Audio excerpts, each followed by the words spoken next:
Kanpai! Welcome, everyone, to Kanpai Cast episode 167, where Xeno is being betrayed by his house, and I am being betrayed by Xeno, and Thaylien is being betrayed by good taste. That's right, this episode is about anime betrayals, but it's not like, top 10 anime betrayals. Although I'm sure there'll be a bit of that here and there. No, I mean, it kind of is, but not really, because we're also including some other stuff that some other angles that you came up with. But before we get into that, and seriously though, Xeno is actually, as we get into the housekeeping, I will just say Xeno is actually suffering really badly from allergies right now, possibly due to something in his walls, possibly just due to the air in Wales. In his walls? Yeah, the whales in his walls. Are we having an Aliens reference? Coming out the goddamn walls. Yep. Sure. And so the other housekeeping is, your average stuff like comment, subscribe. YouTube algorithm is a fickle beast. Xeno's shorts are making thousands of views while this show can barely crack 100s most times. But it's a good little show. And so we like it, and we want you to like it, and we want you to pass it around to your friends. Share it to them on Discord. In fact, come to our Discord where you can talk about it. Yeah, I think that's basically it. And if you really like Xeno's shorts, check out his OnlyFans where he takes them off. Yes, or his Patreon. I'm kidding.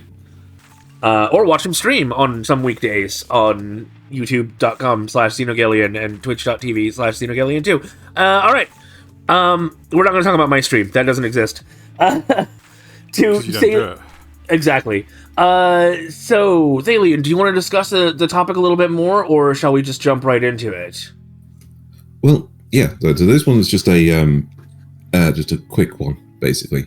After a couple, we did a bit more in depth with cringe and with the last week's episode, which was something that I've now forgotten because I've got the Xeno disease. Yeah. Oh, it was magic. Magic is indistinguishable from technology. Magic systems, yes. Yeah. So this one, we thought, let's just go in a little bit more generic and go in for betrayals, because betrayals can be, multifaceted. It's true. Either they come from somebody you trust, or they are, say, a villain turning on their organization to join the hero side. Or they can even be, the very rare, betraying your own ideals, which isn't so present in anime. But we've got at least one show on this list that has that. Mm-hmm. So, speaking of that one show, shall we talk about it? Yes. Let's start off with straight into it. So I assume you're talking about Attack on Titan. Whoa. That's hang on. I think this is. Yep, there we are. OBS had a weird update, and so it just completely screwed up the canvas on my end. But it's fine now. That's all right. Yeah. So this one always pops up on the list for the original series with the reveal about who the giant and the armored titans are. Well, not just that, but I'd say that Eren sort of betrays his own ideals, right? That's why I was going with that. That's the later bit, yes. Yeah. Mm-hmm. Yeah. So it starts. Okay. Oh, I see what you're saying now. So it starts off with the Titans betraying the other Titans, or seemingly betraying the other Titans. Seemingly. And then we morph into Eren betraying his ideals. Yes. So it pops up in a lot of lists of the of iconic betrayals. Is finding out just who some of the Titans are. That they are people that we recognize, characters from the show. And it becomes a very big thing, especially with what happens to Eren and his journey forward. But the actual betrayal of ideals, that's the one of the rare ones where he doesn't just become a Titan to fight Titans. But he becomes a Titan to fight the people that ruin their history, basically. Yeah, at first it's I want to protect my family and friends and everything, and then it becomes I want to become the monster that they think we are. Mm-hmm. As we know, many things are solved with genocide. I'm just not sure if this series can actually physically end. That's the problem. Yeah. But yeah, essentially, he starts off as a protector, as a good guy, and it's the old adage of you either die a hero or you live long enough to see yourself become a bad guy. It is that in practice, because he lives long enough to become worse than the people who were attacking them. Yes. There is actually a very similar phrase that actually applies to a lot of the other characters in this. When they don't betray their own ideals, it's he who fights with monsters can become a monster. That one too, yeah. And so that one can still apply to heroes of the story, the proper protagonists that we go through. You know, a lot of the shows that we watch, especially the shonen ones, become the main character becomes something monstrous to a regular person. But of course, because they're the good guy, then they're on the good guy's side, and therefore they fight the bad guys, and that's a good thing.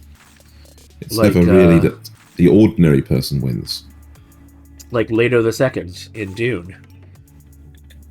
Mm-hmm. Right. A time when Dune became an anime. Oh god, that'd be kind of amazing, actually. Do we have anything else to say about Attack on Titan? Thinking of this, not really. It's a good starting point, but getting into the shonen stuff is probably a good way to knock out, because they are rife with stuff. You see, to me, like, is this okay? So I've only seen the first season of Attack on Titan, right? And I was watching it as it was airing and everything. And when it was revealed who the female Titan was, I can't remember what her classification of Titan is, but regardless, she's just a female Titan. That's literally it. Yeah, there you go. Cool. We've got some really creative names here. But like when it was revealed who she was, it was supposed to be like some shock and awe kind of thing.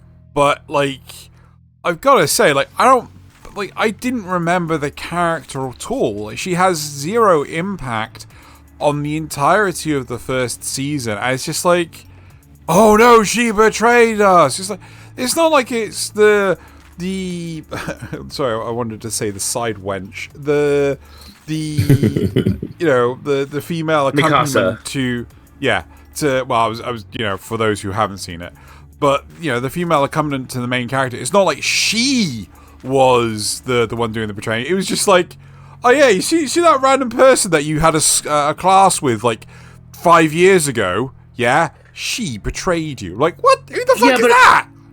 I can still kind of see, because they don't want to get rid of their main female lead that quickly, which would have been the brave thing to do, but not necessarily the smart thing to do for a story. But they still wanted to show that anyone within their ranks, even somebody you don't expect to be, could be actually the enemy. So I see where they're coming from. I don't, because it to me is that's like, because you have TikTok brain.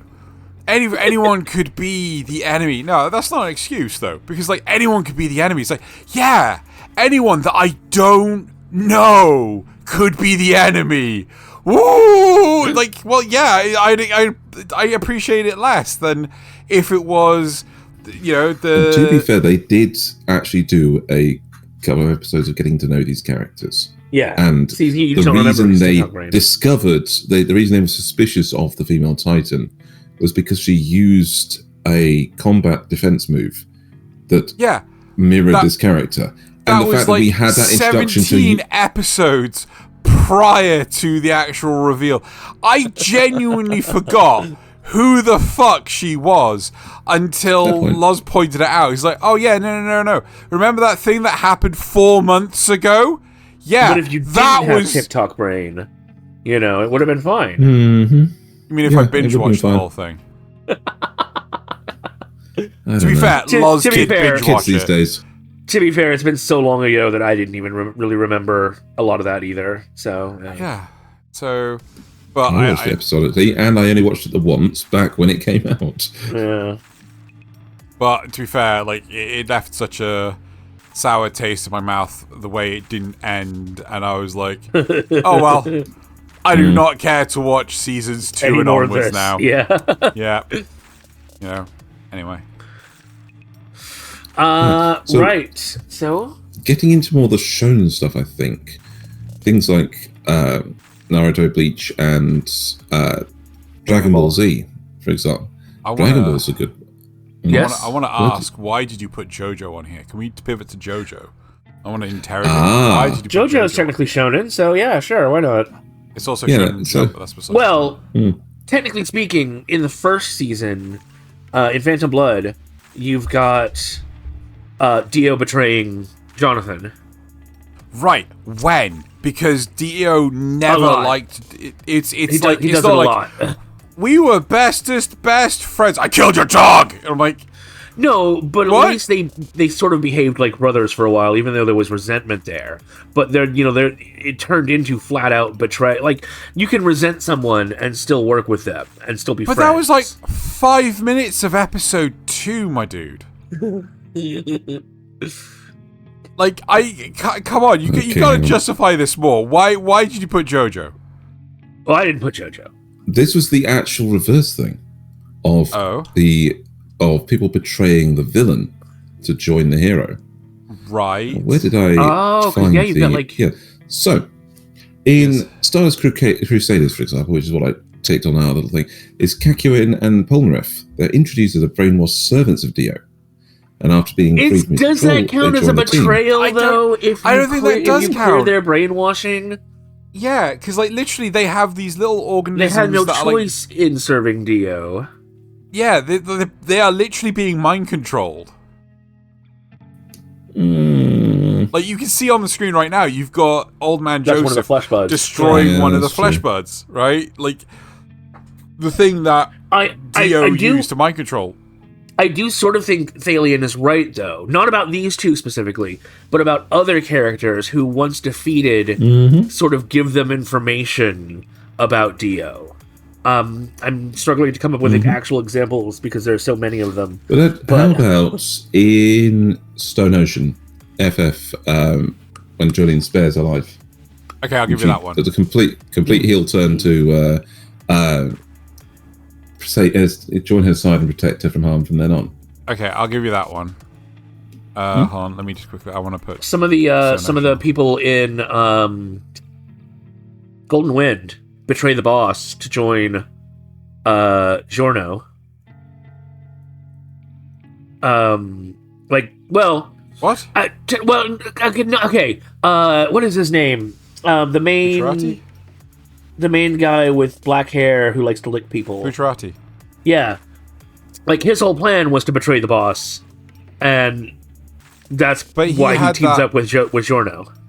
But he had that prior. Yes. It's still a betrayal, though. Yes. His plan is still to betray the boss. That's the whole point. It's not just heel turns. It's actual betrayal. So that's a really good example. My question here, though, is it that fundamental a betrayal if it's... How do I put this? If it's planned ahead of time? No, if it's introduced. Like, if it's like the first thing you learn about this character is that they're going to... Like, is it realistically... His plan is literally to betray people. I mean, what else? So, betrayal is where you are ostensibly on their side, and then you join another side. You actively work against them even though they believe that you're on their and side. It doesn't have to be something that we see on screen. We don't have to see the relationship before the betrayal in order for it to still be a betrayal. I'm really interested in hearing. Betrayal is always a betrayal from the perspective of the person who is betrayed. Yes, so like the boss wouldn't have known that Bucciarati was working against him until it happened. Well, technically he would have. Okay. Technically he would have. Okay. that's but only once it came to would. like close enough of a time for it to have to be, obvious. No, because he's omnipresent with his stupid ability of bullshit fourth wall breaking. You can see anything and everything. This is why Xeno is everyone's least favorite character. All the time. Sorry, fourth wall. No. He can see only a few seconds ahead, but he can see anywhere. Yes, that's the important thought. So, but he need to be look like he would need to have a reason to look. No, but the guy's fucking paranoid as all hell. Like literally, he is hidden every element of himself from the world, so no one knows who is. And yet somehow he didn't know Bucciarati was betraying him until it happened. Wait, no, he did. That's why he fucking stole. Oh shit, I can't remember her name. I can't remember her name at all. Oh, the daughter. Yeah. And left Bucciarati in an elevator going like, oh, I'll protect us. Oh, I'm just holding on to your hand. That whole scene was really weird, though. It's like, this doesn't make sense to me at all. When did any of this happen? Anyway, besides the point. Anyway. Right. I think that counts as a betrayal. You said you're really interested in, I assume, hearing what the audience thinks. Yeah, I'd really interested. So if you are introduced to a character and their introduction is, I'm going to betray. It's not like, now I'm going to do it because Thaylien loves to bring up Bleach, but I'm going to steal the show this time. It's not like how in Bleach with Aizen, who is just... he fakes out being a good guy for the longest time possible, and then is just murdered on a wall. But it turns out is illusions. Well, yeah, but the whole point is that everyone in this case, he is a bad guy, and his plans are to be a bad guy from the beginning. No. But he hides it. Yes. So he's pretending to be a good guy, and he's pretended to be a good guy for the longest time. Not like the entire series. We're talking like a few episodes. Like the entire time we have him, he is pretending to be a good guy, and then much later on, you find out, he's the bad guy all along. Yes. So, but is that any different of a betrayal? It's functionally the same. Than somebody who you. Now, somebody who actually was on their side the entire time and then says, well, you know what? No, this guy's making a better offer. I'm going to join him instead. I argue that it is very different only because with Bucciarati in part 5 of... but imagine... he's introduced as BT Dubs, I'm going to portray the boss. But that's only because we're following... Giorno's viewpoint. If the show had started 2 months before, right, and we were following Bucciarati instead, we would have seen him behaving like the boss's lackey. He would have been hiding it. He would have been counter-argument. But with Aizen, we are seeing it from the viewpoint of Ichigo or Rukia, and Aizen's still pretending to be a good guy. So yes, because Bucciarati is doing a face turn, whereas Aizen is doing a heel turn. What's the difference? For anyone who doesn't know, right, there are these terms called babyface and heel, right? Babyface is the good guy. Heel is the bad guy. So when you do a face turn, you are turning from bad guy to good guy. When you do a heel turn, you are turning from good guy to bad guy. So Bucciarati is doing a face turn. He is, sort of. I mean, if you say Giorno's a good guy, which there's an argument to be made either way there, I think. But he's doing a face turn in regards to the bigger evil, which is the boss. So that's really functionally the only difference. Is he was hiding his face while Aizen is hiding his heel, right? But they're still both hiding something before they make that turn. Again, to reiterate, right? Babyface is where you go from good guy to bad guy. No, bad guy to good guy. That's face turn. Babyface is the good guy, and heel is the bad guy. Right. So, face turn is where you go from bad guy to good guy. And heel turn is where you go from good guy to bad guy. Yes. Yes. At least whether it's an actual change or whether it's something that you were hiding that then you reveal. It's still the face turn / heel turn. What is the origin of this? I think it's wrestling. Yes, it is.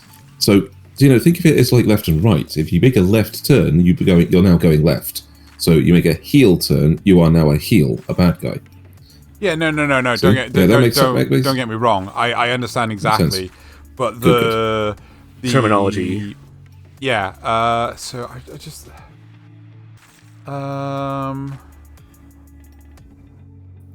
So the origin of the word heel as an insult, as somebody who's a bad guy, is actually much, much older. But a heel turn is often used in performances. So to show that.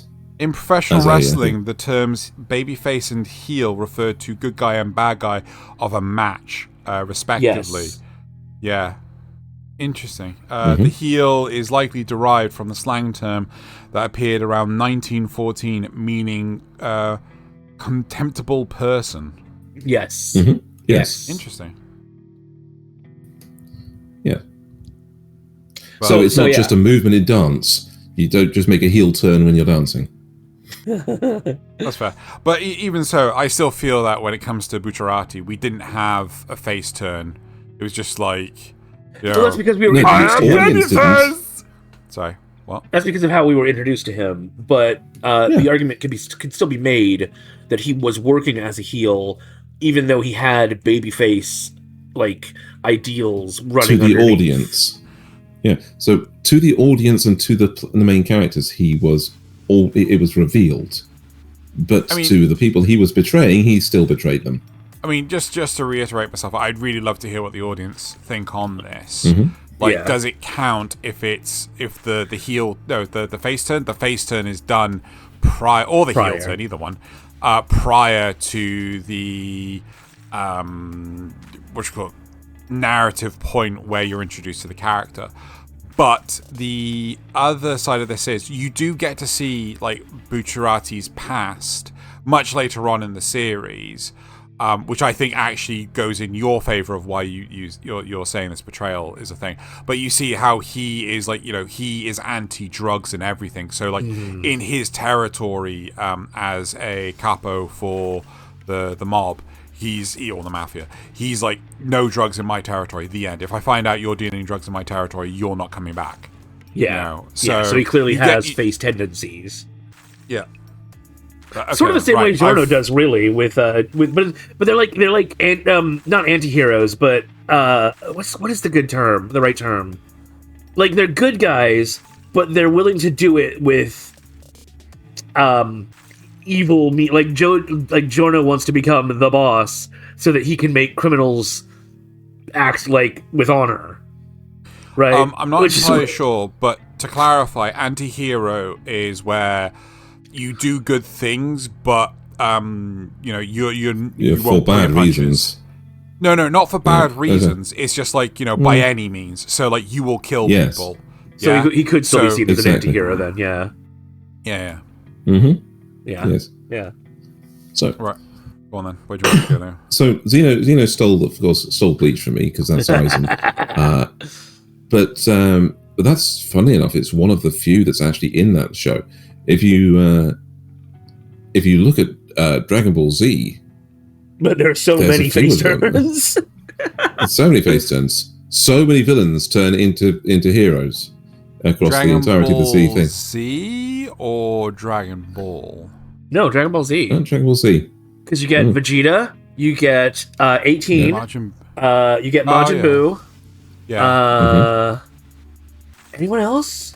That's the you don't get Frieza until Super. No, don't Frieza until Super. But who was the?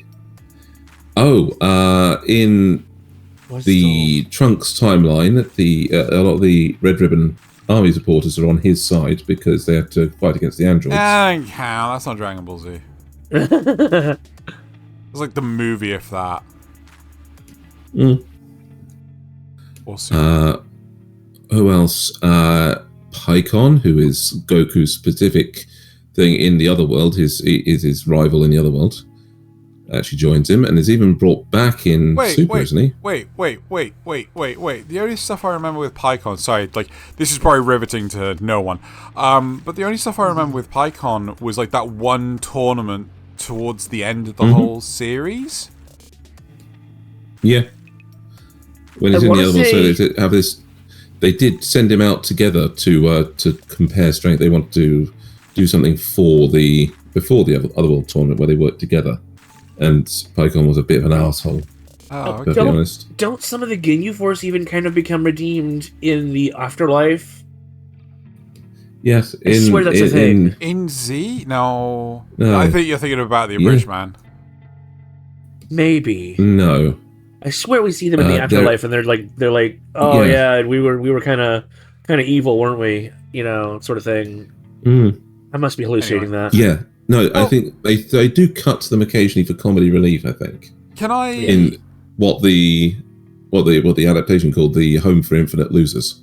Yes. So it's really interesting because one thing I was doing was like trying to find like any form of lists when it came to anime betrayals, and the sheer volume of them that were identical was insane. Oh yeah.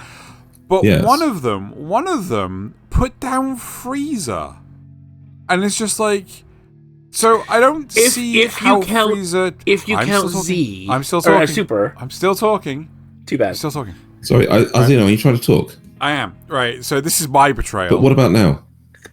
But with Z, the example of Frieza was the fact that he destroyed planet Vegeta, right? Oh. And it's just like, oh no. Yeah, I can just see expected. that. Well, I can see that because but Frieza betrays everyone in that regard, in that way. So it is the expected. He is just doing the evil thing that you expect, but he is technically also betraying his allies that he uses for a police force across the galaxy. Blah blah blah. You know, it is technically a betrayal. Right, but it is. The problem is right that is it. A betrayal. Okay, I'm thinking of this like narratively construction-wise, right?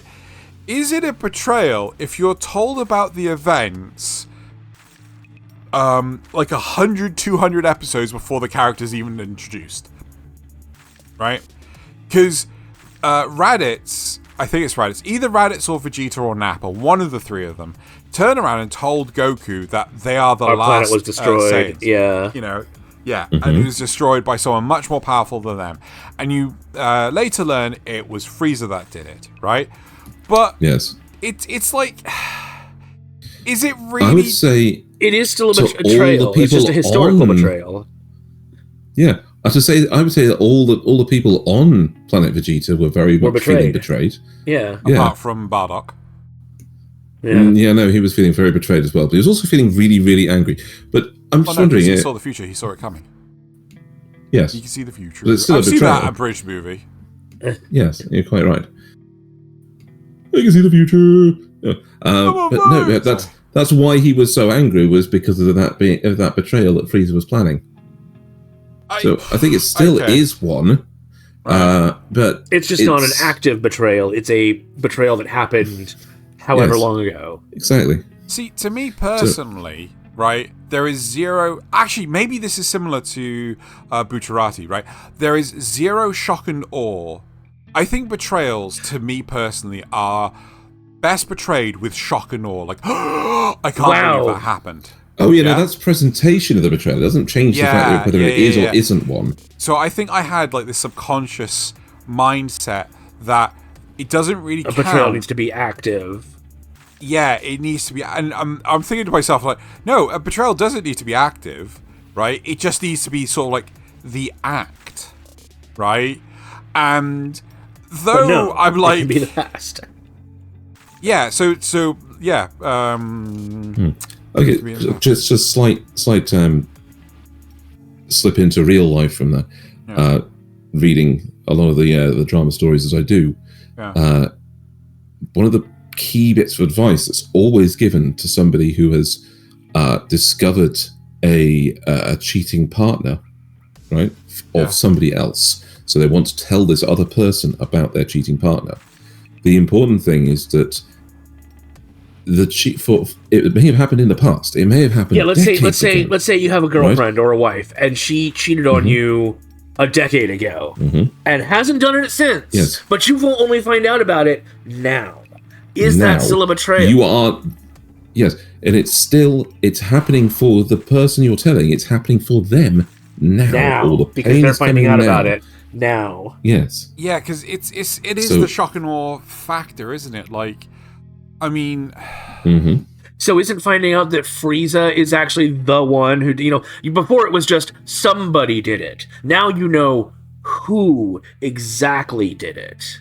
But at the same time, part of the problem is that, okay, who the F are the Saiyans, right? Because like Goku, you have very little knowledge, and during the Saiyan saga, like who the hell are the Saiyans? Like the only other Saiyan we've met is Raditz at this point. So it doesn't feel like it carries much impact. Realistically, it carries the most. If you've never heard of the Armenians, but then you find out that somebody tried to genocide them back in the day, do you need to know more about the Armenians to know that was a really bad thing to do? No, but that's different from a betrayal, though, isn't it? Yes, bad thing. Okay, here's a comparison then. Okay, death of Mufasa in The Lion King. Right. Okay, Simba always blamed himself because Scar told him, "What have you done?" Yeah. And then it's only back when he reveals it right on Pride Rock, it was the eye that killed Mufasa. Yeah. So Frieza is effectively saying to Goku, when he reveals, I destroyed planet Vegeta, so it was I who killed your father. Yeah. Right. So but just because he did it historically, it basically, oh yeah, my dad and mum were on there. I never knew them, but that's why I didn't know them, was because this idiot killed my parents. But at the same time, I don't think for Goku, right? If you think about Goku's situation, right? He doesn't have as much connection to his Saiyan heritage. Exactly. Not only that, he carries so much more value in the family he's made along the way, right? What's the actual adage? What's it called? The blood of the family we forged is stronger than the water of the womb. I can't. Yeah. It's the blood of battle is thicker than the water of the womb. Yeah. And so he's got a closer relationship to Piccolo, who's been his enemy for years, than he does with Bardock. And he said, "You don't know who the fuck they are." But we can kind of see it through Vegeta, though. No, but Vegeta grew up on planet Vegeta, right? He actually knew other Saiyans. He was, had a father figure, right? But look at it when Frieza killed Krillin, right? Krillin, Goku's best friend. That sent Goku into really rage, yeah. Yes. Also, right? Krillin had been killed before, so as far as Goku knew, that was it. His friend was never coming back. Dragon Balls that he knew couldn't work twice. Yeah. So it's a huge. No, that's not true at all, because the whole reason they were going to Namek was to get the better Dragon Balls to do more. Yeah. Yeah. So no, he did. No, but that's besides the point. That's the thing. Yeah. It's the tyranny and things like that of Frieza that, as as I said, drove Goku into a complete rage. Yeah. His friend meant more to him than his entire heritage. But just because Goku never felt the betrayal doesn't stop it from being a betrayal. Completely agree. Vegeta feels that betrayal very deeply. Yeah. But I think my point is, and in fact, that's part of what they point, do his betrayal is a face turn. Yeah, I think what I'm referring to more as a narrative standpoint is the fact that for the audience who are going through the same narrative as Goku's going through, it doesn't carry that much weight, right? See, I disagree, because at this point we've spent so long with Goku as not part of the story and Vegeta as kind of our main conduit into the Saiyans that we almost identify with him. But Vegeta at this point was still a bad guy. He was still a dickhead. You were starting to see cracks in that armor, though, because he was fighting against, like, Frieza's forces, and occasionally he was helping Gohan rather than just murdering him outright, you know? When they were like, oh no, oh shit, this even bigger thing is coming, we need to get out of here now, you know? It was closer to when Goku was almost there, right? At the beginning of the Namek Saga, yes, I agree with you. But closer to the time when Goku was gonna show up, they were starting to work together more. I still... It was out of desperation. Yes. Yeah. Anyway. Should we move forward? So tough times make strange bedfellows, you know? Actually, can I pivot again? Right? I will say I do want to get to Berserk, because Berserk is by far, like, you know, the peak anime betrayal. I also want to get to Castlevania, but yeah. Actually, I want to pivot to Castlevania first. So this is a brilliant example, because we were talking about the the events of the Saiyans being wiped out by Frieza and everything, but with Castlevania, look at what happened to the Belmonts, right? Now, I'm pretty sure Nasuth wants to talk about a different point of the narrative than me talking about the Belmonts. Yeah? Okay, cool. No, I just wanted to double check, because otherwise I'll let you talk. But the whole thing is that, like, the Belmonts were basically wiped out. Trevor's the last surviving Belmont because of... People started... Yeah, it's like, oh, they're doing, like, black magic, they're into sorcery and all sorts of shit. Like, they are studying this. They are studying science because they need to adapt. They need to fight their enemy on a better playing field, right? But that exact same mentality is what leads to my betrayal in the series, which is the people killing Dracula's wife. Because she was doing science, which is black magic. Yeah. And they would have killed her for doing math. I mean, for us, right, as the audience, seeing what was... I don't remember Dracula's wife's name. Fuck, I swear we know it. We were told it as well. But even so, you know, we got to experience her character, her relationship from an initial point with Dracula. Lisa Tepesh. Oh, it is Lisa. Okay, fine. So we got to see Lisa's relationship with Dracula. We got to see ultimately we got to see the fruits of their relationship with Alucard. But the whole point is that when... But the Belmonts... When she was burnt at the stake, it made it feel so real. Yeah? When we're watching it. But then when we learn about what happened to the Belmonts, it was like... I wonder if... I wonder if there's a... sort of like a transplantation effect going on, because we saw the effect of what happened to Lisa. We can easily infer it happening to the Belmonts. I see where you're going. That same fear, that same religious outrageous fervor, puritanical nature, would purge the Belmonts, because that phrase, he who fights with monsters becomes a monster. Yeah. And they saw them as nothing but more monsters. Yeah. So, yeah, you can easily see that happening to the Belmonts, specifically for the same reason it happened to Lisa. I mean, I wonder if... I mean, it could just be the tone and the setting. You know, everyone's so down and, you know, trodden on. And maybe that could actually contribute to why the betrayal feels so much more real as a historical event than with Dragon Ball Z, where it's just like, okay, fine, so Frieza wiped out the Saiyans on planet Vegeta. We still have Goku. That's all I care about. I think I have the little bit that could explain why it feels more real. Go on. And it's because, unlike Goku, Trevor lived through it. Oh. Trevor lived through it and is still there and affected by it. You meet him at the start of the series, drunk, brawling, and the only thing about him that's still a Belmont is the fucking insignias on his clothing. I'm not entirely sure it's fair to compare the two, because one of them is very...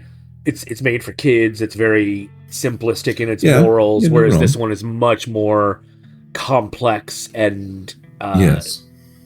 For an older audience. That's specifically made that way because so that it can make that situation really hit home to people that actually 100%. Have that more adult sympathy.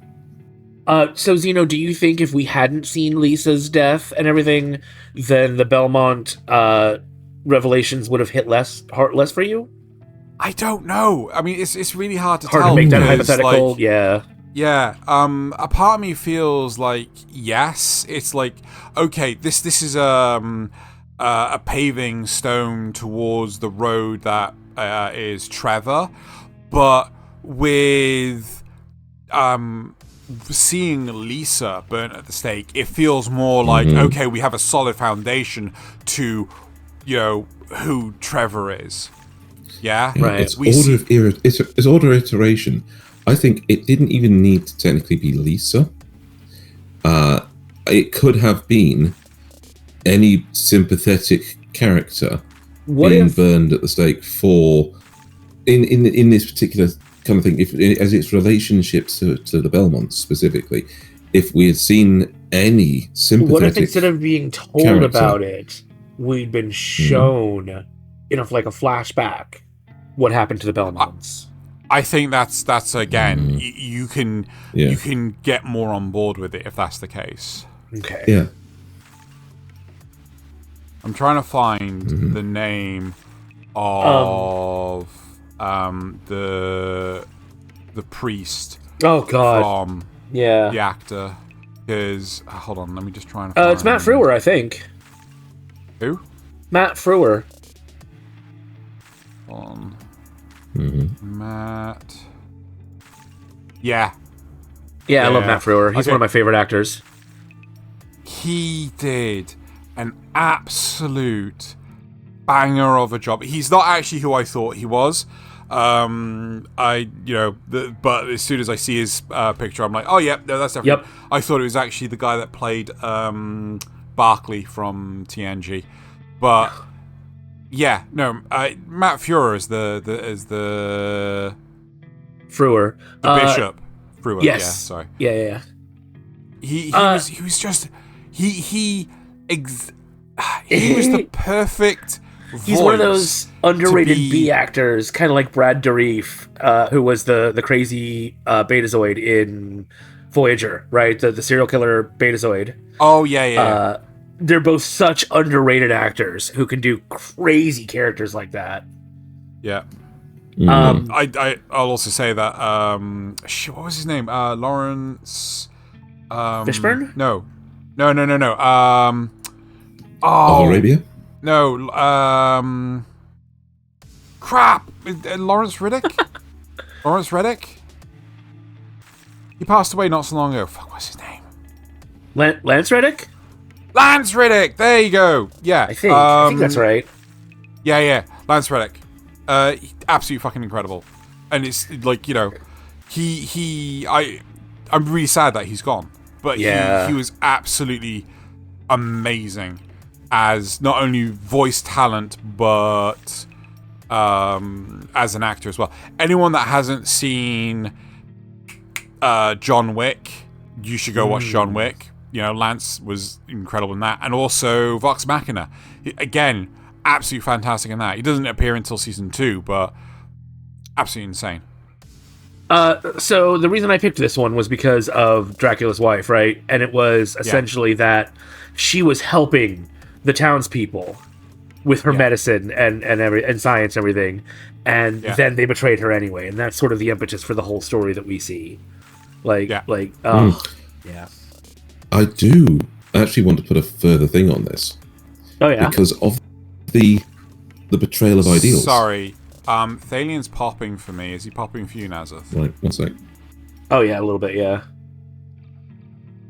Might want to pause. I kind of want to rewatch. No, he'll be back. I kind of want to rewatch Castlevania now, especially since Nocturne season 2 is coming, and I still haven't watched season 1. Fuck Nocturne. I'm like... So you saying Nocturne is a betrayal of Castlevania?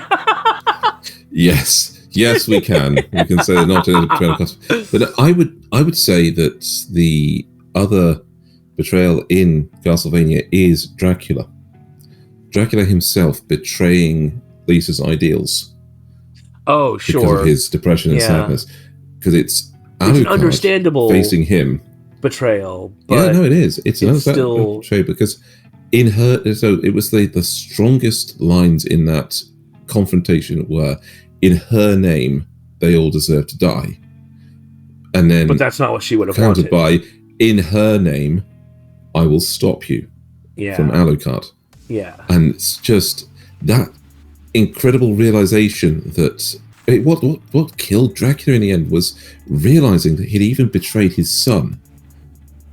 He was hurting his son, hurting her son, and that realization broke him even more than losing his wife did in the first place.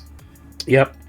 And that is genuinely such a sad character when you get down to it. There's a ton of other betrayals that go on in the show too, right? So there's Dracula technically betraying the vampires because he's just kind of like, whatever. Yeah, I'm actually going to kill all the humans so we all die. Yeah, exactly. That kind of thing. There's the some of the lower vampires betraying other ones so they can take control. There's the Forge Masters getting betrayed and doing some more betraying of their own.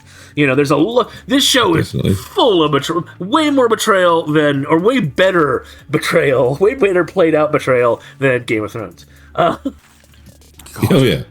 Well, again, I kind of feel that when it comes to some of the other points of betrayal, like Camilla and things like that, it's like, but this is just the character.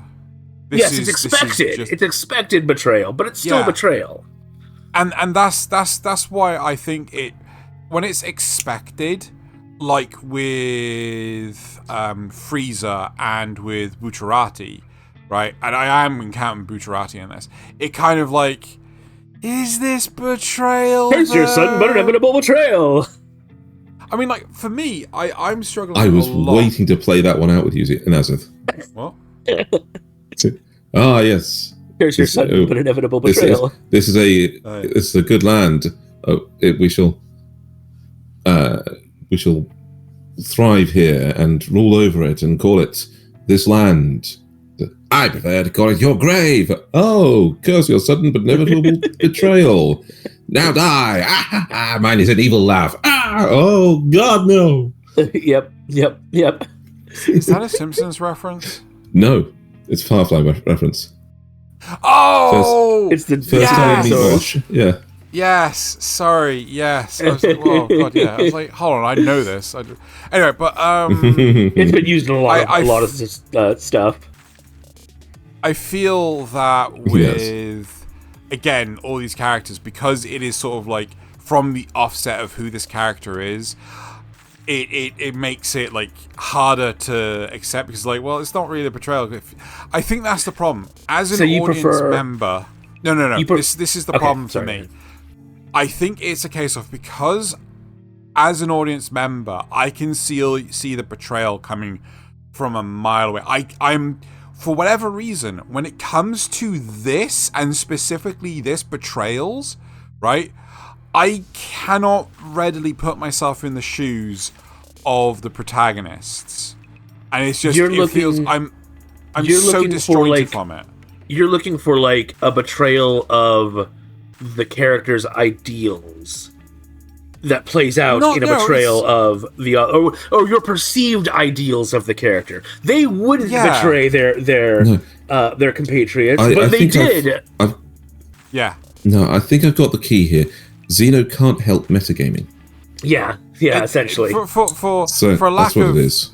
But like, I can't readily sympathize with these characters. But when it comes to characters that are like, that they've had heartbreak, or they've had like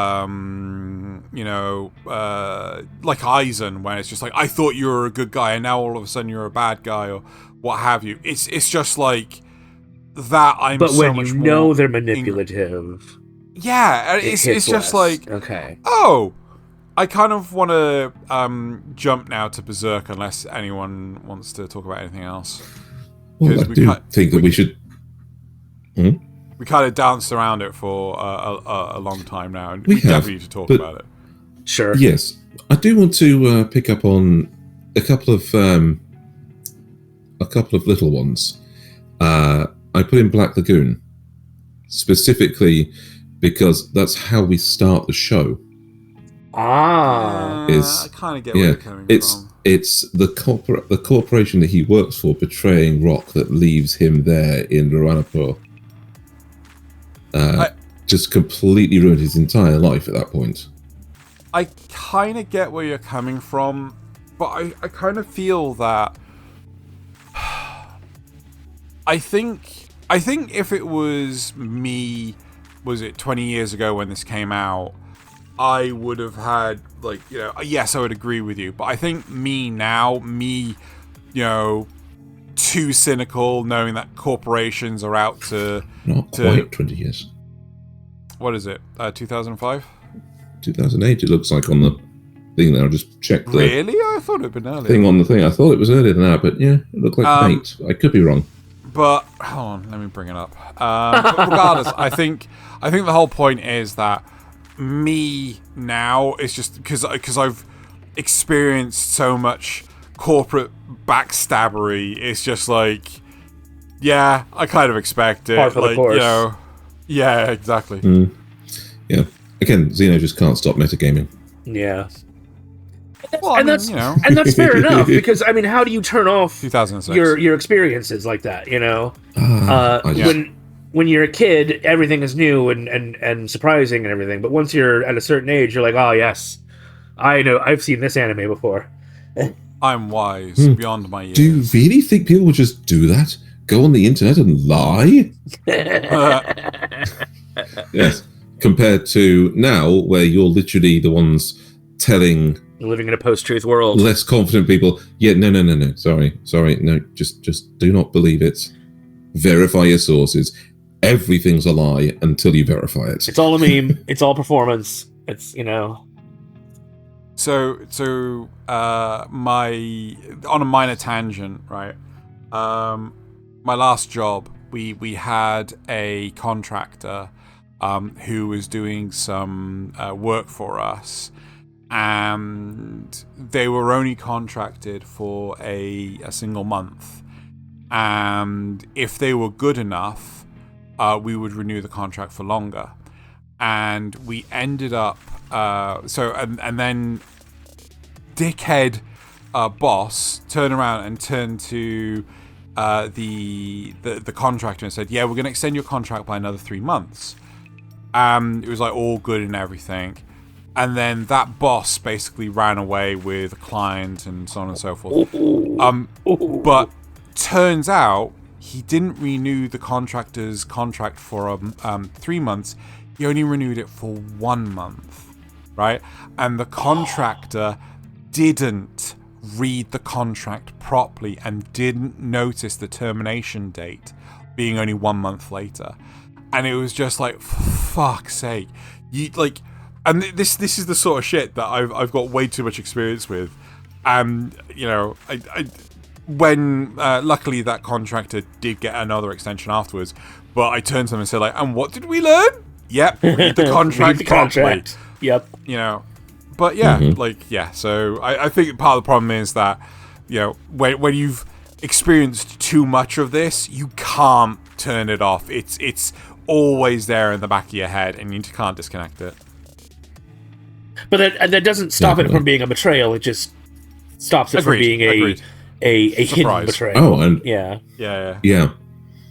And coming back to watch it now, you're just like, what's he expecting? But at the same time, what he was expecting was that he had a job and he was going to go home again. That's what it was. But no. One more before we get to Berserk. Thaylien, I want to know why you put Utena on here. Now, I know why I would put Utena on here, but why did you put Utena on here? Is it because you knew... Oh. Is it because you knew I would know what Betrayal is? Okay. It's going to be Anthe backstabbing Utena. No! No? No. I disagree. I think, well, I mean, that is technically that is true. And that is a betrayal that happens. But to me, the real betrayal is Akio betraying Anshi. Right? You may not. This is sort of end of the show stuff, so I don't want to get too deep into it for anyone that wants to watch this 20-something-year-old show. But essentially, Akio trades his place in prison for putting Anshi in there instead, and he keeps being like, "Oh, I'll save you somehow," but really all he wants to do is get his old power back. You know, so he is constantly betraying Anshi. Oh yeah, his own sister. Mm-hmm. Yes, he is. And see now that yes, they're definitely betrayals, but I wouldn't put it on there for this. I put it on there because of the specific thing that. Hang on. I think I have roused the Utena expert. We're having a special guest on the podcast. Come in. Well, yes, but that's not really a betrayal per se. We didn't hear Nasuth. You can hear him? No, we can't. No, we can't. Oh, you can't hear. Okay, he was just saying that. Come here real quick. Yeah, saying Utena stuff. And I was like, substantially correct. You're absolutely right. But also, he is fucking her, which I think is also a huge betrayal. Wait, since he wants to what? Anyway. Yes, stop it. Yes, that's huge spoilers for Xeno. It does. Well, I'm not gonna watch it. I think fuck everyone at some point. It kind of does. Yeah, not really, but I don't think Drew. Yeah, actually, in a romantic relationship with him in the car. her brother. Wait. The guy that does the betraying sleeps with his own sister. Yes, he does. Yes, Xeno. Yes, he does. Right, I can instantly envision a non-zero number of people that were like, I'll give this a go, and now all of a sudden going like, I ain't watching this shit anymore. Okay. Right. Yes. Yeah. We're actually digitizing his old fan subs, which is also. Right. Yeah. So the Akio is a really power-hungry individual. He's thank you. Manipulating his younger sister, but he eventually pits Anti against Utena. Yes, that is true. Sorry to interrupt. Sorry to betray you. Just for everyone's benefit, like if you want to understand what just happened, Nasuth's brother overheard the conversation about Utena, and as a result, came in. He's a huge Utena nerd. Provided further insight. So that's what just happened. Sorry, Thaylien. Indeed. Yep. So he basically reveals Anti's true nature, which is the thing. And when Utena refuses to believe him and say that that couldn't be her, that's not the person I love, and they actually force him into they force him into a duel, and actually does follow through by literally stabbing Utena in the back. Yep, because she's essentially been brainwashed this whole time too. Yep. Brainwash is probably the wrong term. Manipulated is a better term. Manipulated, yes, that's the best term. It is fully manipulating her to believe at least the majority her existence of what he's saying. Relies on him, essentially. She is nothing without him, etc., etc. Yep. Yeah. So when he goes up against Utena, the loyalty between her and Utena is very tested, and actually comes up on the side of Akio in that fight. Yep. It's a good show. So, good show. Okay. Yeah. Is it time to talk except about Berserk for all the Game of Thronesing. So, what did you say, Nasuth? Is it time to talk about Berserk Is it now? time? I think it's time to talk about Berserk now. It is time to talk about Berserk because it is one of the most famous betrayals in all of anime and manga. I'd argue it's Which part? Which one? There are many betrayals. There are. It's a compounding of betrayals. I would argue there's two major betrayals in this. There's the day Guts left, Mm-hmm. and the day of the prophecy. Those to me are like the like. I mean, granted, But I'm not much further in Griffith. the manga. But not Griffith betraying the king by sleeping with his daughter before they were. No, but that's part of Guts leaving though. It's literally the same day. Yeah. Okay. Yeah. So two separate events, but part of the same betrayal, essentially. One is a response to the other. Yes. Yeah. So it all just goes like downhill from that point. Right. And granted, so talking about the first one, so this is when the whole narrative is based on Guts and Griffith forming a Bond of brothers. parasocial. No, I would argue a parasocial relationship where Griffith believes that Guts is effectively there to be subjugated, whereas Guts believes that he has developed An equal. a friendship. Yeah, an equal, right? And when they fight each other, and Guts wants to leave the Band of the Hawk because he wants to. Because he wants to overhears become- Griffith saying that they're not friends. That they He are. overhears Griffith years prior, and that basically they're not friends because Griffith can't be friends with anyone that doesn't have a dream. Yes. So Guts And wants if Guts' dream is just to follow Griffith, that's not a dream. That's following another man's dream. So ultimately, after the War of Midland, by the way, I highly recommend if people enjoy excessively grim dark stuff. If you like Warhammer 40k, right? If you like Dark Souls, if you like the Dark Souls and stuff like that, if you really like dark twisted worlds, read Berserk. Don't watch it, just read it. It is adult. You would not give this to a child unless you are some sort of and the tone of the anime criminal is very different Unless from you're the tone a of the manga. Yeah. Just because Let's we're focusing on the Xeno. good times. No. We're literally focusing on the golden age, Yeah. It's called the Golden Age for a reason because the rest of the manga Technically, is so it much worse. starts halfway through the Golden Age, right? The Golden Age starts when Gambini finds Guts, right? Yes. As a baby, and it's we are way past that when it comes to the anime, and the anime just drags out certain parts. Anyway, it doesn't matter. Just read it. No, as in the story, the Golden Age is the best part of the story because it's called the Golden Age for a reason. Yeah. It's before everything's been fucked over by brighter. demons. Yes. But importantly, Griffith did nothing wrong. So wait, fuck you. When Guts opted to become his own individual, to find his own dream, to go and explore the world, to see what he could become, so he could be an equal to Griffith. It destroyed Griffith's ego because he thought nobody would ever leave him. He is the reason for people to do things. It's his dream that they're following. I was utterly shocked by the arrogance of Griffith. It's just typical narcissistic personality disorder, right? He thinks he is telling me. just the best. And he had no reason to doubt that because everyone treated him like the best. You know?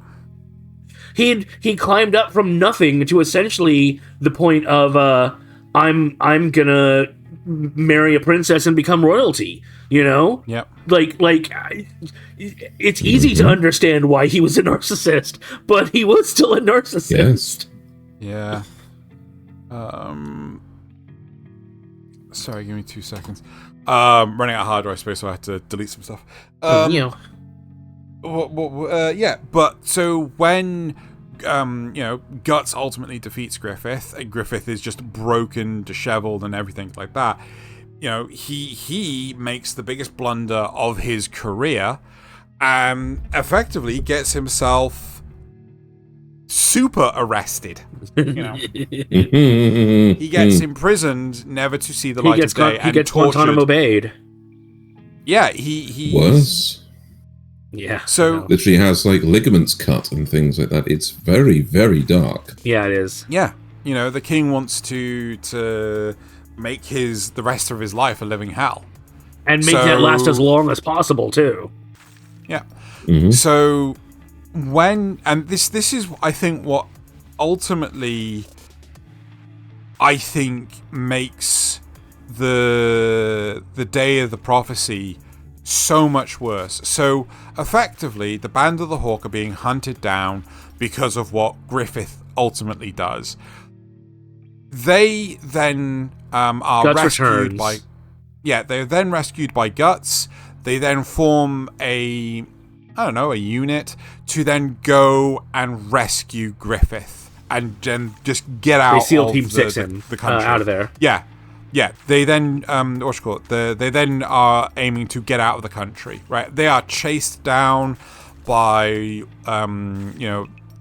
every which way at once. Like this is where it's like really skimped out on the anime, and like the manga's like got so much more to it. And demons are sent after them, assassins from other countries are sent after them, all sorts of stuff like this.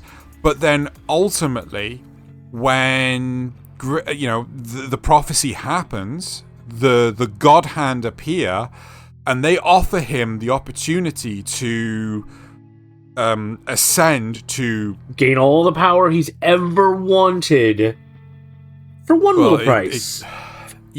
That price being the lives all of his actual friends. Yes.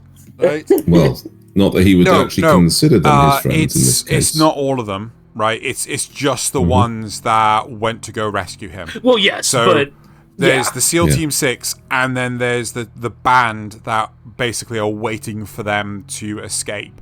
So the troops that are basically in his most loyal supporters. No. The troops that are in critical condition, they are very far away in a forest being treated. Yeah. So the sacrifice is the people that are most loyal to him, the ones that tried to free him, and everything. And it's only through ridiculous pain that any of his followers survived. Yeah. It's like, holy crap. It is. Yes. I cannot think of a worse betrayal. You've just had your friends have just rescued you, right? Yes, you are in a horrible condition. They've just rescued you, and you go. But you also just to add a little tiny bit of humanity to Griffith. You also know there's really no recovery. Right, you are going to be like this essentially for the rest of your life, and you are handed an opportunity. And you are handed an opportunity to escape that fate. Right, but it's. I think it's worse than that because he is resentful of the fact that people came to rescue him. Oh yeah, no. People rescued him, and he feels that they look down on him now. Yes. And it's just like. You see that there's the one scene that always comes back to me from that early point, both in the manga and in the show, was him. It's Guts and Casca having fallen, wasn't it? It's him having fallen over, and he's staring at a sharp rock. Yes. On the ground in front of him. And he knows that if he just lets himself drop, that he can end it all. But he can't even do that right. No. And that is soul destroying to be in that situation. Yeah. Regardless of what you are before that, being in the situation he is, there's so anybody that says that they would be grateful to be rescued in that situation has a 50-50 chance of being completely wrong. To be honest, I don't think anyone can justify that kind of response. You don't know the world that they lived in, right? You're coming from a viewpoint. You don't know how you'd react until you do it, until you're there. Yeah. This is Shan Yu's volcano. You live with a man for 10 years, talk on every subject, then hang him over the volcano, and only then will you meet the man, or meet the rest of the man. And this is the extreme. But yeah, I mean, like, the thing is, they live in a world of, poverty, right? Disease, a war, constant war. I think the war is called the 100-Year War, and it's only at the end of it that anyway. It's implied that Griffith came from nothing, and now he's even lower than that. Yeah. And in that moment of being at his lowest point, when offered power, he stops caring about what it costs. Yeah. And that is the very fact that he no longer cares about that. Is incredibly telling, and that's why it's but it is still a betrayal. 100% a betrayal. Yeah, 100%. But again, this is, no matter how you build up this betrayal, no matter how you foreshadow it or show that it could happen in the character, the people being betrayed by it did not expect it. They thought that they were doing a good job, and that's why it was so visceral for us, the audience, as well, because the characters believed in him. The characters were happy to have him there. So here's a big thing about the manga and things. So when you're reading it, when you're reading it, you spend, I think, a couple of stories, or maybe 3 stories, with Griffith. Sorry, not with Griffith, with Guts, post the events of the day of the eclipse and everything. And you learn that Griffith has seriously done something wrong. He has done something to completely, he's got this massive ire coming from Guts. Guts just wants to hunt Griffith down, and he'll do anything. He will sacrifice anything to get a chance at killing Griffith. And in that way, is he any better than Griffith? Well, at that point, that's the question. But the whole point is, though, that so you knew that Griffith had at least a hand in why the world is just so fucked up, right? Yes. But that doesn't make the blow of the betrayal any less. Right? Because I don't think you could lessen the things that happen. I don't think you could lessen that impact with any amount of explanation. That's what makes it so famous. Well, especially because they, like you said, you see the aftermath, but then you go back and you see how that relationship formed and how Griffith seemed to be a force for good, and all these things that build him up as a nearly a good guy. And then it all just goes wrong. Yeah, and like it's you knew that something was going to happen, but the cost was just like unfathomable. And like there's even stuff in here of I'm gonna spell this out for people. There are illegal no time. That's what we like to call it in the Kanpai news. There's an event of illegal no time during the eclipse, performed by Griffith, And as a result, in front of Guts. Yep. Yep. And to the as a woman that Guts result, loves. and as a result, you're just like, oh god. So it went from bad to worse. And I'm like, that's just volume. I think it's like 16 of this 42 volume manga, right? And it's just like, what? You're not even halfway through.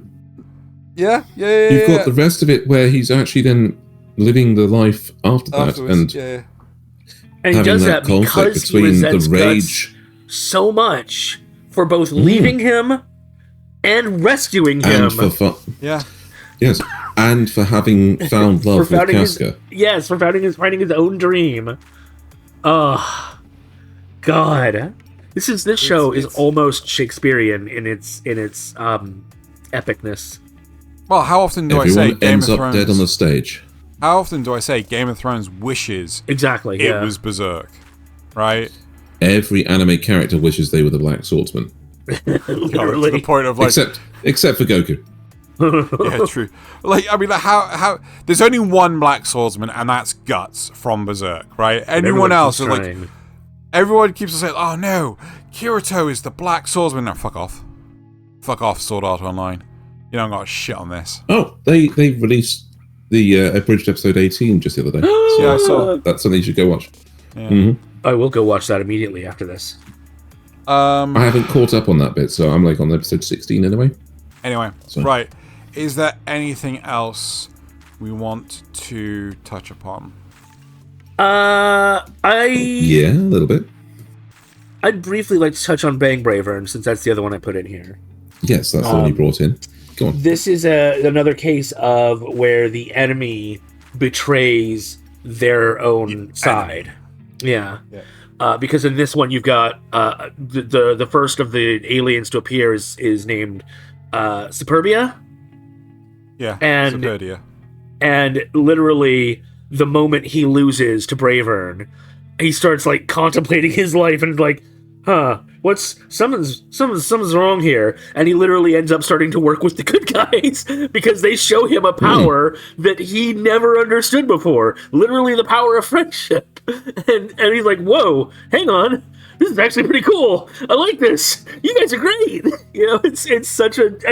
the show is silly, right? So don't expect anything deep about his betrayal, but it's still technically a betrayal, right? He's still It is. helping them fight the other Proper- bad guys.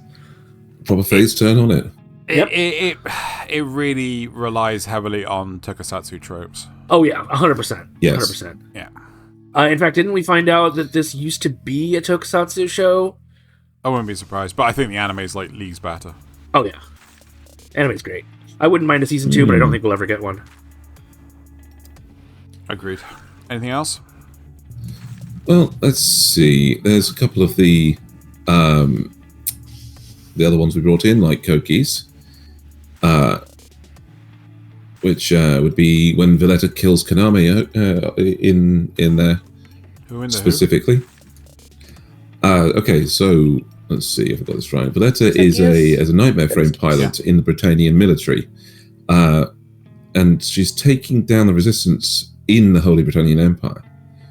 She begins to track down Lelouch, unaware of his true identity, and in her pursuit, she is shot and loses all memory of who she is, but is rescued by a resistance member named Kaname. With none of her memories intact, she falls in love and even marries Kaname.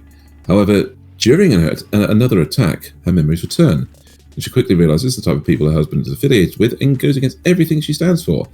And then, in a shocking act of betrayal, turns on him and kills him.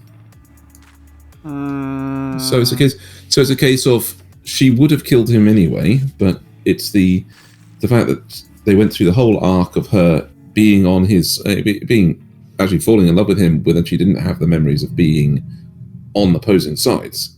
So it shows that, you know, in another life they would have been absolutely fine, but it's because they're on different sides the betrayal comes in. I feel that when it comes to Code Geass, every aspect of it is lunacy dialed up to 11. Right. Everyone Like knows the real betrayal was when Lelouch ordered Domino's instead of Pizza Hut. All right. But yeah, it's kind of an I oddball wonder. series because like you've got like I can't remember what the name of the weapon is. In the second season of Code Geass, this girl who used to be a school student ends up leaving school because her how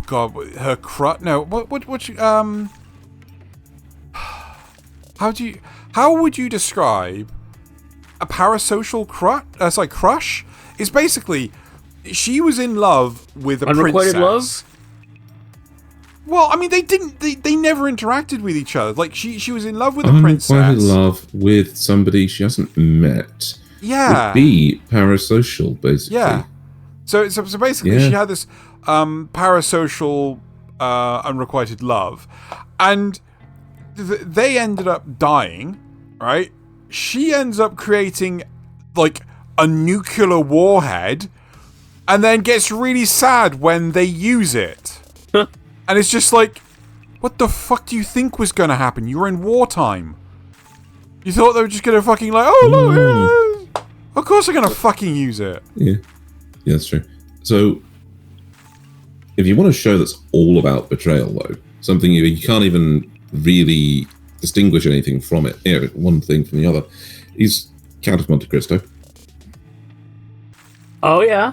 This I almost put that one in there, but yeah. Yeah, the entire theme of this show is the betrayal. So, literally, the first thing, Edmund Dantes is framed on trumped-up charges by people he called his friends. It is literally on his wedding day. Then, when he's in prison, while he's in prison, his beloved Mercedes marries one of the people who conspired against him.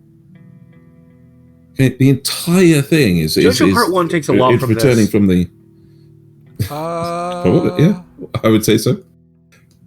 Yeah, so it's he literally lets himself get possessed by a demon so that he can take revenge on them for the betrayals he went through. I thought it was an alien. Well, in this show, it is an alien, but in the original, yes, I didn't realize in the original it was a demon. Okay. Mm-hmm. What else we got on this? We've got some Gurren face in turns, here, and I can see. Yep, I can think of that's 4 face distinct turn. betrayals. So there's Viral betraying the animal people to join our side. That's a face turn. Whoa, no. Well, after Lord Genome tells him to, essentially. Yeah, because like they'd lost. It's just like but he's still like, go help them. Anyway, there's Lord Genome betraying the anti-spirals in the very end after he's sort of resurrected. There's but also betraying humanity because he lost to the spirals, the anti-spirals in the first place. Well, true. Yes, there's also that. There's oh god, what is the name of the guy? The one that helps that's with Simone in the city that ends up betraying Simone. Yes, no, he popped up. So it's the guy that was from the very religious village. Yes, and, who ends up betraying Simone. So when he grows up, he then ends up being as tyrannical as the person he was saved from.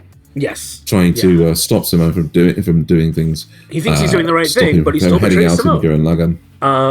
Then there's the Lord Genome's daughter, who technically also betrays him and the anti-spirals and stuff. Those are the 4 that I can think of. Just for a nice boyfriend. It's interesting. Yep. There's an actual betrayal in Hellsing Ultimate. Which is fun.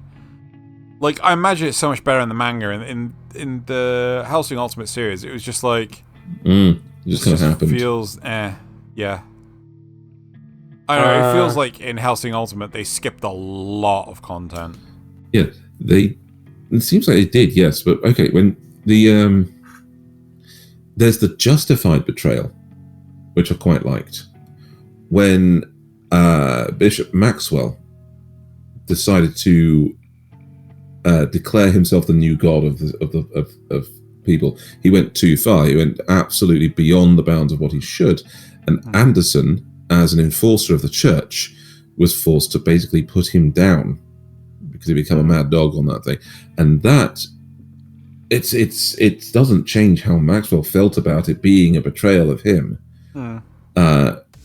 Because as much as that was within the strict confines of what Anderson's job is, even Anderson felt bad about having to do it.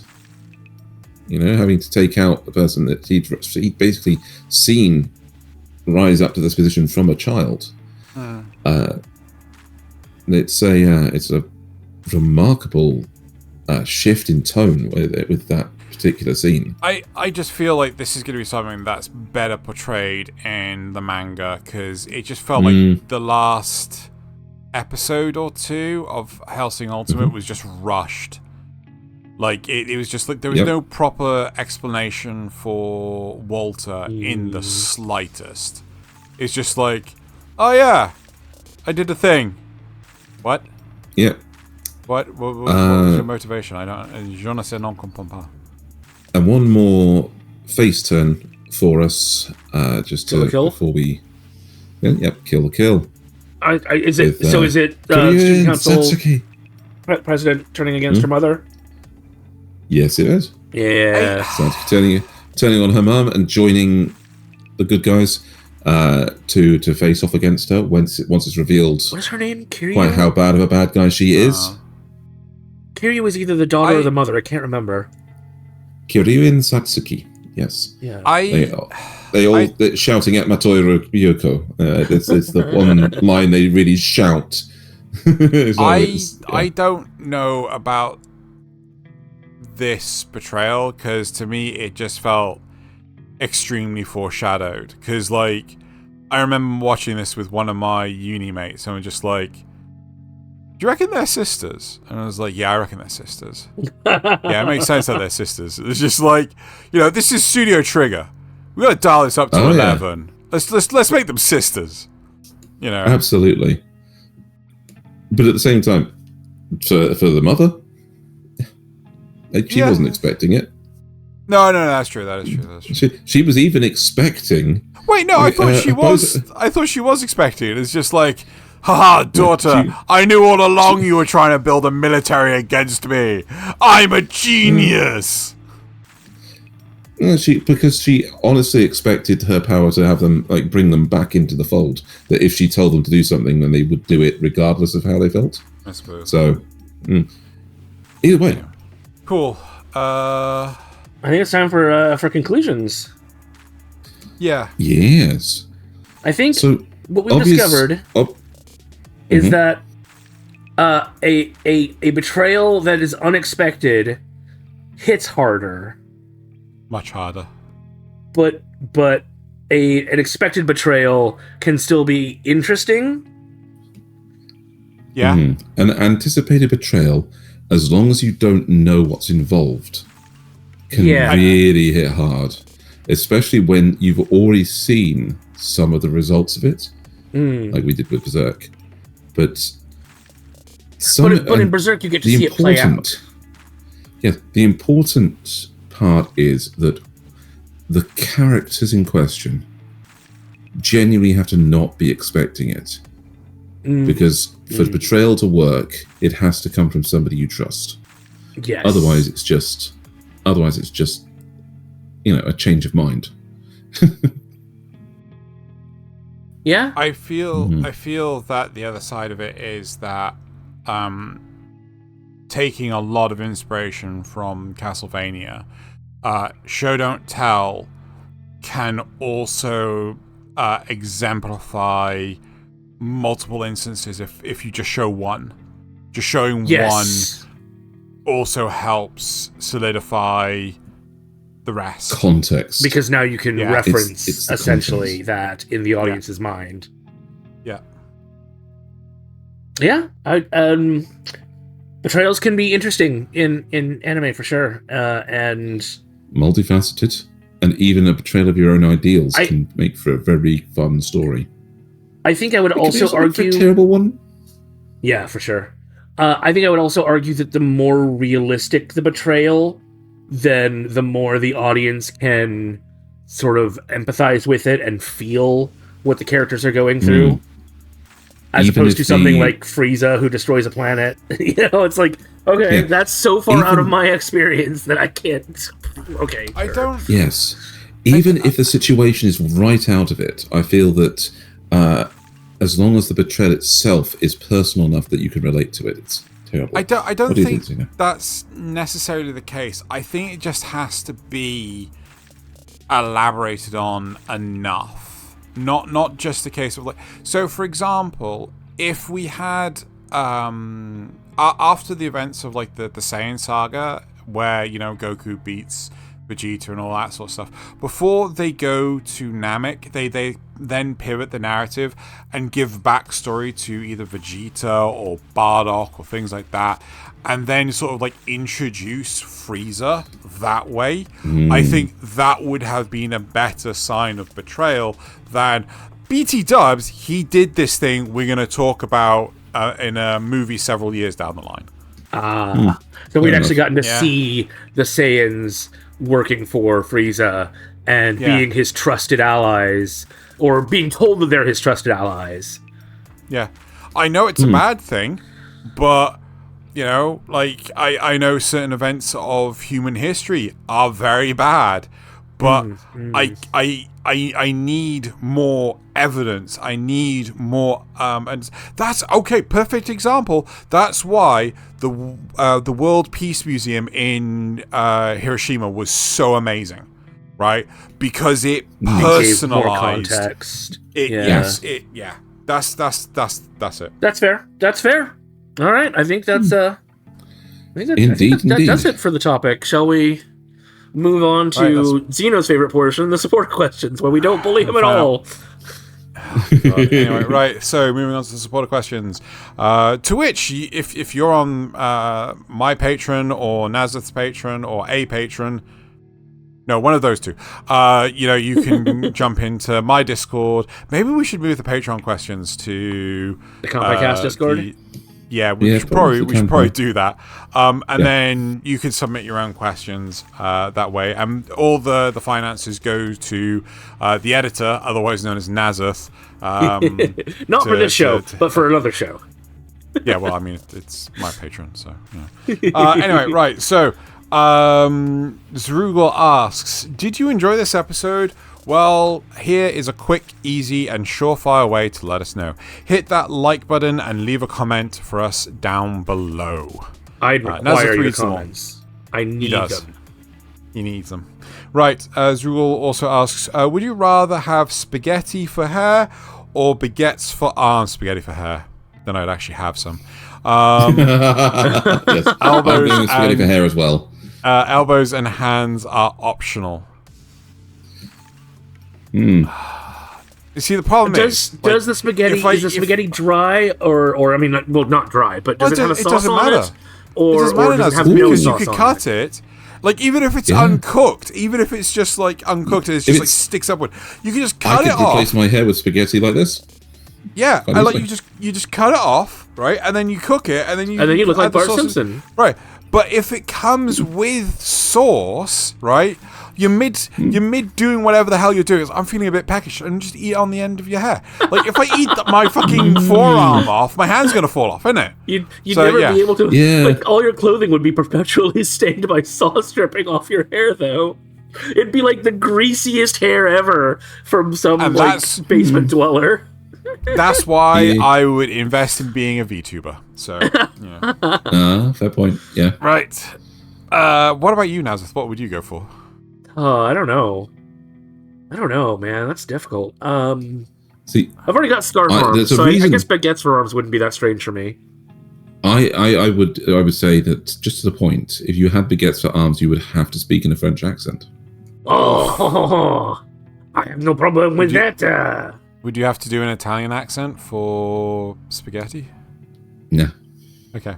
Right, so moving on. Ricky's plus coffee equals redacted asks, would you rather have mechanical legs or gorilla arms? Mechanical legs. legs. Yeah, mechanical legs. Yes. Right. Like, I'm talking about I'm talking about the next trip to Japan, and if I had mechanical legs, it saves me having to do any form of exercise to make sure that I can actually have some, mechanical legs. I'm heading out to South Africa again this coming year, so mechanical legs would help me outpace the wildlife. Yeah.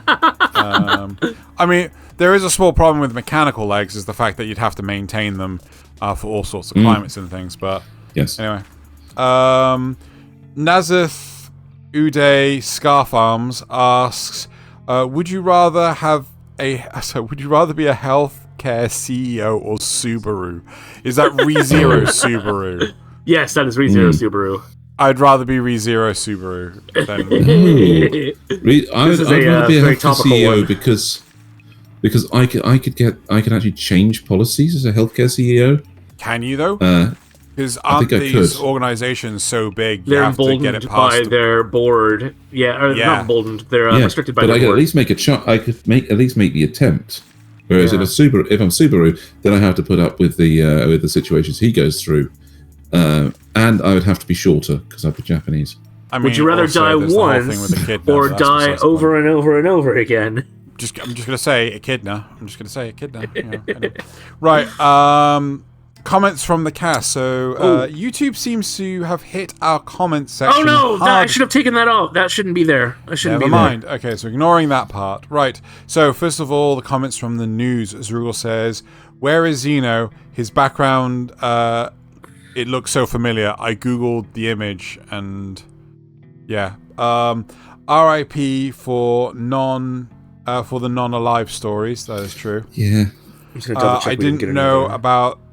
Didn't know that about Moana. Thank you, Thaylien. What was You're welcome. Oh, the fact that it was originally going to be a TV series. Yeah. I think Nasuth is just quickly seeing if there's any additional responses. Yeah, trying to anyway. If this will load. Because nothing there. Oh, pop outs. No, I don't. That one doesn't count. Right. So that's it for the news. So moving on to the cast. So comments from last week's cast. Zrugel says, pause, can hardly get the intro out because of all the interruptions. My deep anime betrayals. I recently saw the wrong way to use healing magic. I really enjoyed it. I enjoyed it. I think I'd rate it mid-acquired taste. Yeah. Which is where it fell on mine as well. I have been booped. Yes. When we paused last week, Thaylien booped the audience. Okay. Magic systems are very pretty. So very, very pretty wildly for sure. What magic systems would make the best game, though? Where are we talking about video game, or are we talking about board game? Ooh, good question. If we're talking video game, I want to say the Rising of the Shield Hero one, where you basically have a massive talent tree, and you combine magic the more you use it and things like that. Yes, the more you do, the more unlocks. So there's a brilliant channel. I was talking about it before. I think people know about it, but it's called Anime News. And he did a cut content of season 1 of Shield Hero and like the sheer volume of stuff. Right, yes. And then Strombus Shell says, my comment got lame. Shame. Fun chat, guys. Needed you each to name your favorite magic systems, though. If you did it, I missed it. I don't think we did. Ooh. I mean, Rising the Shield Hero one, I think is... No, my favorite magic system's going to have to be non-anime. It's going to be Brandon Sanderson's Allomancy. Come on. Doesn't count. Doesn't count for an anime podcast. I know. I don't know what mine would be. I'd have to really sit down and think about it. It's the one I actually do actively think of when I think, hang on, if I had superpowers that were based off of the fiction I've actually read rather than my own made-up ones, then Allomancy. Well, if we're talking anything, including books, for me it would probably be the magic system from the Belgariad and the Malorian, which is called the Will and the Word. The Will and the Word, yes. Yep. That's a good one. Xeno's thinking Right. hard. No, I'm sticking with Rising of the Shield Hero. Right. Okay. Shall we? And now it's time for the memes. The memes. Yay! To which Nasuth, the not safe for work stuff hasn't been triggered for mine. Was there a not safe for work for you? I didn't realize. There's 2. Yeah, there's 2.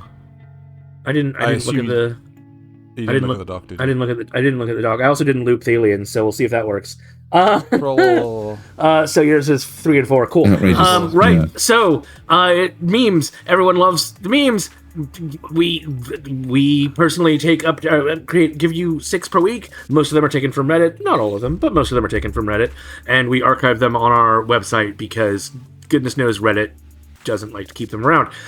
We also take up to 6 viewer memes from you guys. You can come to our Discord, which is linked in the description below, where you can submit your memes, and we have a very friendly person who gathers them up for us. We don't see them ahead of time, so we can react as they appear on screen for you. And this week we have 4 viewer memes. Shall we go ahead and get into them? Let's do it. Yes, please. Oh my god. Disgraceful weeb. I'll just make friends with him later. Yeah. Oh my lord. Nice. Everyone's favorite dinosaur. Is that a Oh my Raichu? god. That's awesome. That's very not safe for work. I don't get it. Yep. Do it anyway. Okay. It's just a Raichu having fun on an office chair. Oh god. Oh! That's amazing. That's absolutely fucking amazing. I choked on that. Well done. That's I saw- absolutely amazing. I saw another one of these earlier that was like a Gap model, like mannequin in a window, and Yeah. Oh yeah, somebody the guy approaching that walking one. towards Yeah. it. God. And the last viewer meme: Florida man dirts his hands with peanut butter and punches neighbors allergic to nuts. Oh my! Oh my What? word! How broke belt. Oh my lord. Oh my goodness! All right, on to my memes. Homophobic, side, and sexual. Shinji has 3 choices. Yes, all Shinji. Yes. The Luffy rubber Oh condom my from I Cup Noodle lord. stretches forever. He's made of rubber. Are you in it, Dad? How to create a god? 11 I'm gonna- steps with pictures. Wiki how fun. I've got a surprising number of Evangelion memes this week. What could be worse than an anime about bestiality? Oh, I know. 2 anime about bestiality. Yeah, that's pretty bad. Every other sci-fi IP, you can't get robot girls pregnant. Dragon Ball. Dragon Ball. Oh yeah. Technically also Armitage the Third. Yes. Steal his look! $4, $3, $600. Oh my god. Right, on to the Thaylien's Not wrong. memes. Grandma, the guys at school were calling you a gilf. What's that? A fact. Yep. Yep. Not wrong. So there was a country called Syria, and you were its president for 24 years. Oh. Oh, now that's a reincarnation. I assume his name is also I see. There's a reincarnation thing. Okay. Yeah. Okay. And this is the one that was supposed to be looped. We'll see if it is or not. Seeing Western companies taking interest in anime before, neat. Anime deserves more love. Seeing Western companies taking interest in anime now. No. Yep. Did not loop. Did not loop. Oh Aura, no! pay United Healthcare's monthly insurance. Oof. And I thought my supporter question was bad. Women, let's tell men they'd look cuter if they smiled more to see how they like it. Men, whenever women tell them that they look cuter with a smile. It's not wrong. And your last one. That Kira is homophobic. Huh? I'll kiss him. That'll show him gay. Thus not Kira. If he tries to kiss me, he is hiding something. Fuck. He might see right through me. I have to try something else. Hey, El, have you heard about gay sex? Oh my god. If Kira is indeed homophobic, this should prove Light is innocent, unless he's expecting me to back down. Kira would bluff here, in which case I should... Yes, Light. I will participate in gay sex with you. Fuck. He called my bluff. Does that mean he knows I'm Kira? That would explain why he thinks I am homophobic. Whatever the case, I can't back down now. That would all but prove I am guilty. Get undressed then. So, you're a top? Crap, I didn't think of this. Does El think Kira's a top? A killer would be. Clearly, Kira is a bottom in denial. If Light says he likes to top, If I say I want to top, it'll prove he is Kira. I'm bottom. God. How long is this? What about warm-up? Clearly, Kira wouldn't have the time for foreplay. I don't have time. Hey, Light! What the? Not now! Get out! Oh my god. That's incredible. Oh my god, I need to share that in so many Discord servers. That needs to go around. Oh, anyway. Okay, Alcinos.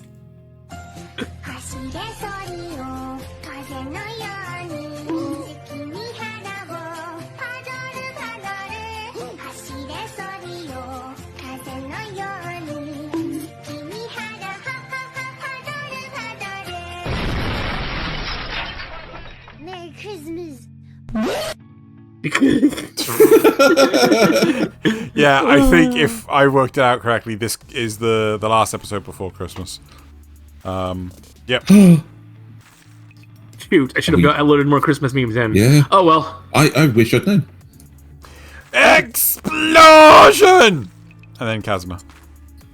Carrying her afterwards. Yep. So your next two are NSFW, Spicy. I believe. Yeah, spicy. Technically on the spicy side. All right. Oh my god. Authors drawing their character for their manga. Authors drawing their characters for the cover art. Yeah, you're not wrong. Not wrong. Not wrong On this. Not wrong. I look at any fucking One Punch Man covers, man. That is Right. that is. Oh no, he caked up. draws them like that in the manga as well. Not to the same extent. Anyway. That's true. Right, next one. RTX off. RTX on. Being low key chill homie. I'm not Always quite on. sure. It's not really NSFW, but okay. Yeah, she's a chill homie. True. Low key, However, yeah. I am aware that some of our viewers actually listen to the podcast while working. If they're watching it while working and someone walked past their monitor and go like, "What's that?" Mm-hmm. Right. Next one. That is cinema, is what that is. Yep, absolute cinema. Next one.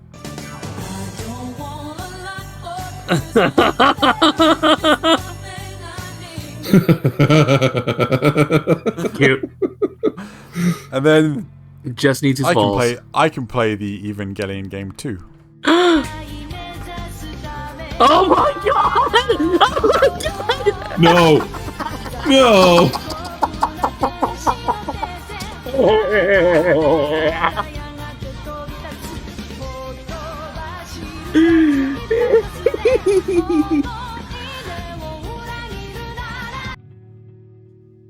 Perfect. I win. No. I win. Absolutely. Oh, I don't know.